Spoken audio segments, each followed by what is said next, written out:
Hello guys, welcome to UPSC point. दोस्तों, जैसा कि आप जानते हैं, भारतीय संविधान के निर्माण के दौरान विभिन्न देशों के प्रावधानों को अपनाया गया है। उन्हीं में से एक है आपातकाल, जिसके प्रावधान हमने जर्मनी के वाइमर गणतंत्र से लिए हैं। दोस्तों, भारत ने अर्धसंघात्मक शासन व्यवस्था को अपनाया है, जिसमें केंद्र और राज्य के बीच में शक्तियों का स्पष्ट रूप से विभाजन यानी बंटवारा होता है। लेकिन दोस्तों, आपातकाल के दौरान सारी शक्तियां केंद्र के पास में चली जाती है और आपातकाल को राष्ट्रपति द्वारा संसद के साथ में मिलकर लगाया जाता है। आज हम इस वीडियो में जानेंगे आपातकाल कितने प्रकार का होता है, इसे लागू करने में संसद की क्या भूमिका होती है, आपातकाल के दौरान मौलिक अधिकारों पर क्या प्रभाव पड़ता है और केंद्र राज्यों के संबंधों में किस तरह का बदलाव आता है और अंत में जानेंगे कि आपातकाल को किस तरह से समाप्त किया जाता है।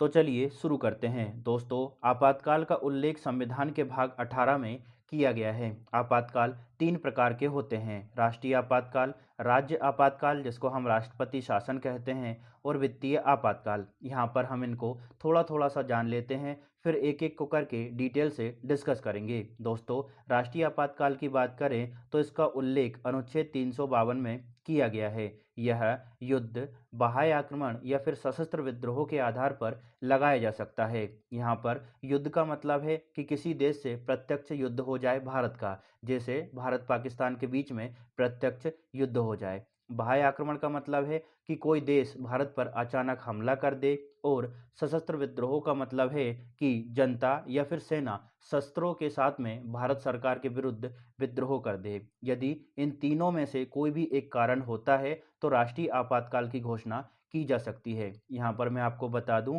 कि सशस्त्र विद्रोह जो शब्द है वो 44वें संविधान संशोधन 1978 के माध्यम से जोड़ा गया है। पहले इसके स्थान पर आंतरिक अशांति शब्द का उपयोग किया गया था। तो आपको इतना सा समझ आ गया होगा।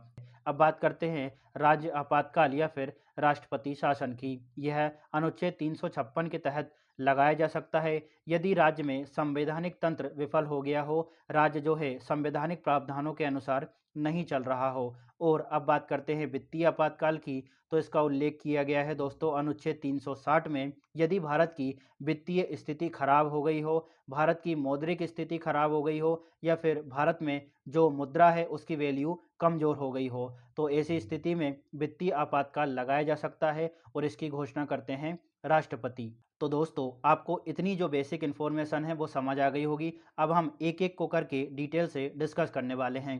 सबसे पहले बात करते हैं राष्ट्रीय आपातकाल की। दोस्तों, इसका उल्लेख किया गया है अनुच्छेद 352 में। राष्ट्रीय आपातकाल की जो उद्घोषणा है वह राष्ट्रपति द्वारा की जाती है और मंत्रिमंडल की लिखित सिफारिश के आधार पर ही वह यह घोषणा कर सकता है। तो आपको ये याद रखना है कि मंत्रिमंडल की लिखित सिफारिश के आधार पर उद्घोषणा होती है। यदि परीक्षा में मंत्री परिषद आए तो वह गलत होगा। मंत्रिमंडल की लिखित सिफारिश के आधार पर ही राष्ट्रपति आपातकाल की उद्घोषणा कर सकता है। और दोस्तों, ये जो राष्ट्रीय आपातकाल है वो भारत अथवा उसके राज्य क्षेत्र के किसी भी भाग में लागू किया जा सकता है। जब राष्ट्रपति उद्घोषणा कर देता है तो उसके 1 महीने के भीतर संसद से अप्रूवल मिलना अनिवार्य होता है, और यह जो अप्रूवल है वह विशेष बहुमत से संसद देती है। मतलब विशेष बहुमत से यदि संसद से अनुमति मिल जाती है तो राष्ट्रीय आपातकाल को 6 माह तक लगाया जा सकता है और इसको अनिश्चित काल तक बढ़ाया जा सकता है। देखिए दोस्तों,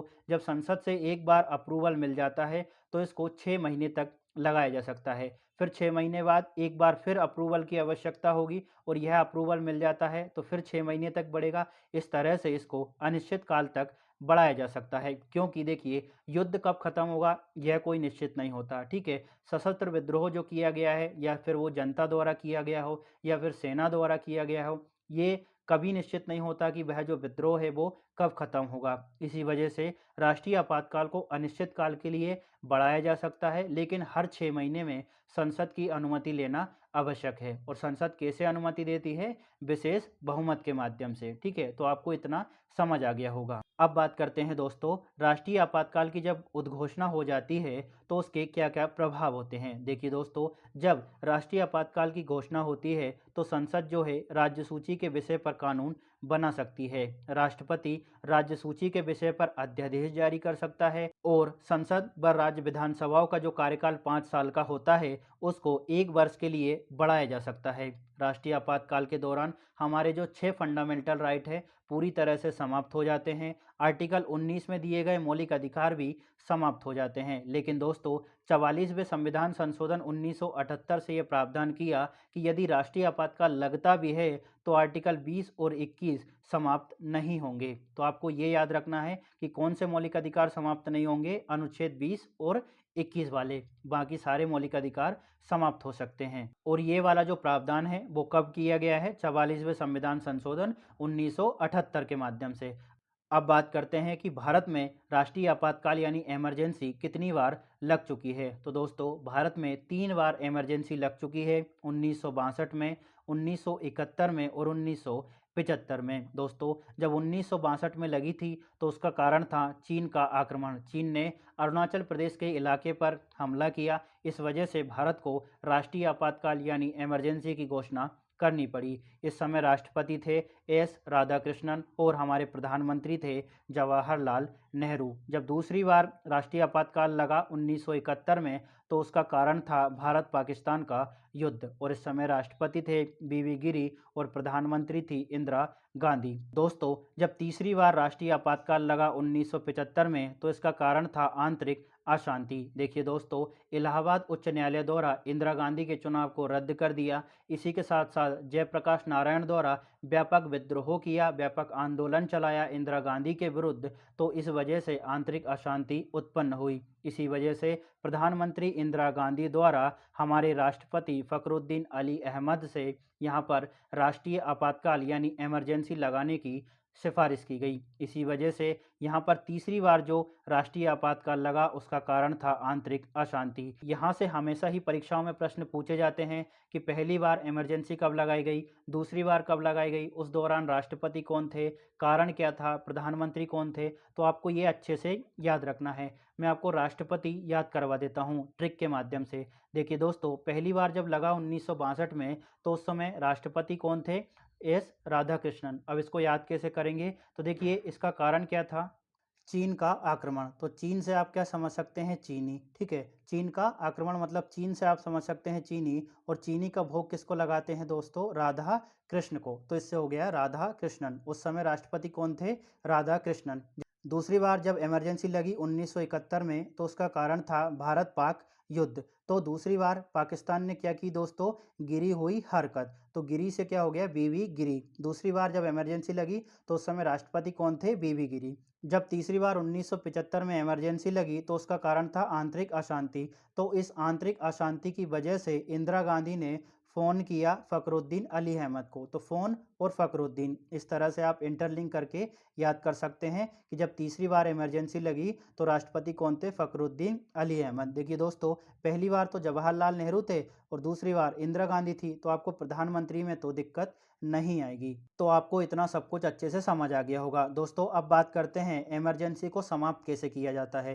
तो देखिए इमरजेंसी को राष्ट्रपति कभी भी समाप्त कर सकते हैं, बस उनको एक उद्घोषणा करनी होगी कि इमरजेंसी को समाप्त किया जाता है। तो आपातकाल को राष्ट्रपति की उद्घोषणा के माध्यम से कभी भी समाप्त किया जा सकता है। इसी के साथ साथ लोकसभा भी यदि साधारण बहुमत से प्रस्ताव पारित कर दे इसको समाप्त करने का तो राष्ट्रीय आपातकाल यानी इमरजेंसी को समाप्त किया जा सकता है। यह प्रावधान किया गया है 44वें संविधान संशोधन 1978 के माध्यम से। देखिए दोस्तों मूल संविधान में संसद को आपातकाल हटाने का कोई अधिकार नहीं था।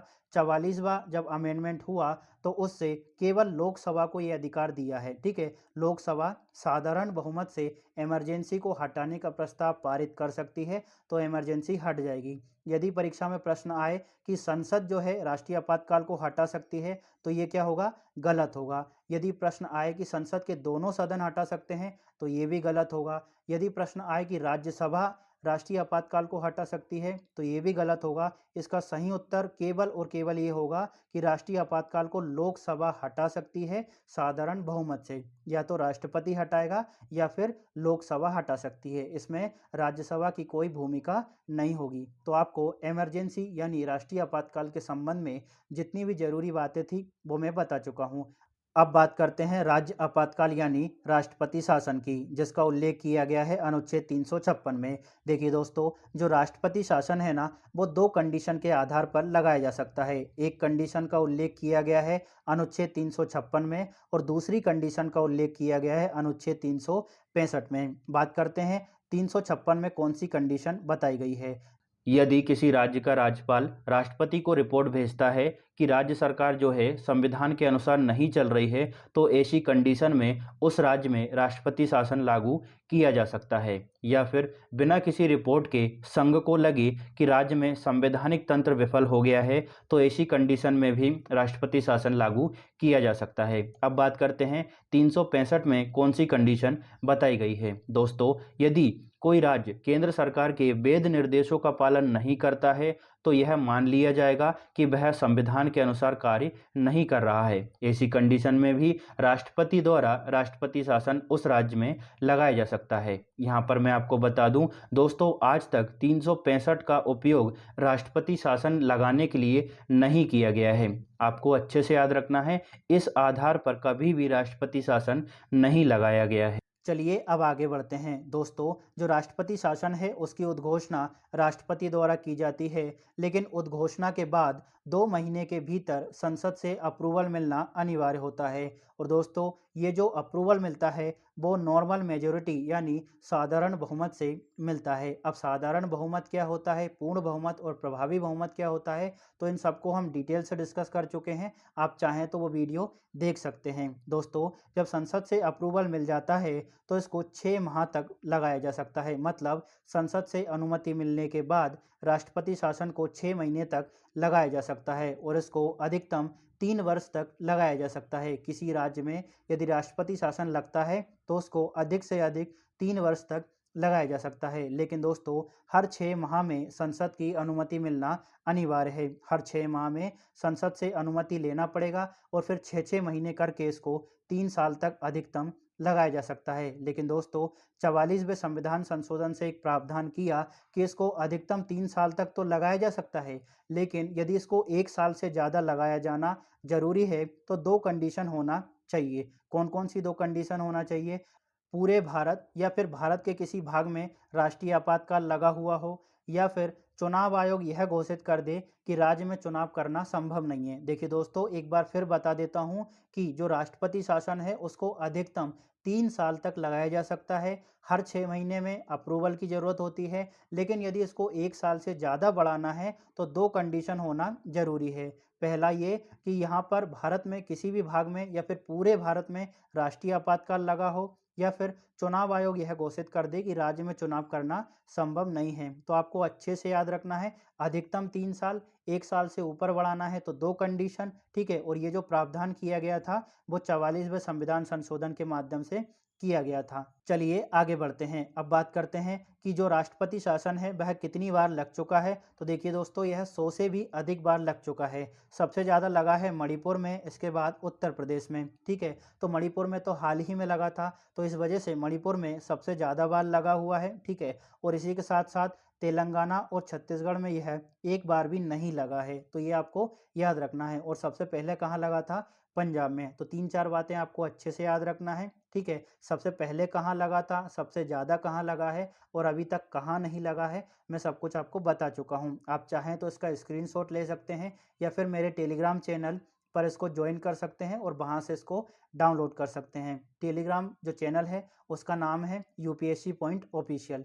चलिए आगे बढ़ते हैं। देखिए दोस्तों, यदि किसी राज्य में राष्ट्रपति शासन लगता है तो उसका क्या प्रभाव होता है। तो सबसे पहला तो ये होता है, राज्य विधानसभा और मंत्रिपरिषद को या तो भंग कर दिया जाता है या फिर सस्पेंड यानी निलंबित किया जा सकता है। राज्य विधानसभा की समस्त शक्तियां राष्ट्रपति के पास में आ जाती है। राज्य से संबंधित बजट को संसद में पारित किया जाता है। राष्ट्रपति यह घोषणा कर सकता है कि राज्य के सभी जो विधायी शक्तियां हैं उनका प्रयोग संसद करेगी, और संसद के सत्र में ना होने पर राष्ट्रपति अध्यादेश जारी कर सकता है। लेकिन यहाँ पर एक नोट है, ये आपको याद रखना है। देखिए दोस्तों, जब राष्ट्रपति शासन लगता है तो मूल अधिकार और उच्च न्यायालय की शक्तियों पर कोई भी प्रभाव नहीं पड़ता। इससे पहले हम देख चुके हैं इमरजेंसी के दौरान, राष्ट्रीय आपातकाल के दौरान हमारे मूल अधिकार समाप्त हो जाते हैं, लेकिन राष्ट्रपति शासन के दौरान मूल अधिकारों पर कोई भी प्रभाव नहीं पड़ता और उच्च न्यायालय की शक्तियां भी प्रभावित नहीं होती। तो आपको ये वाला पॉइंट अच्छे से याद रखना है। यदि स्टेटमेंट के तौर पर परीक्षा में प्रश्न आता है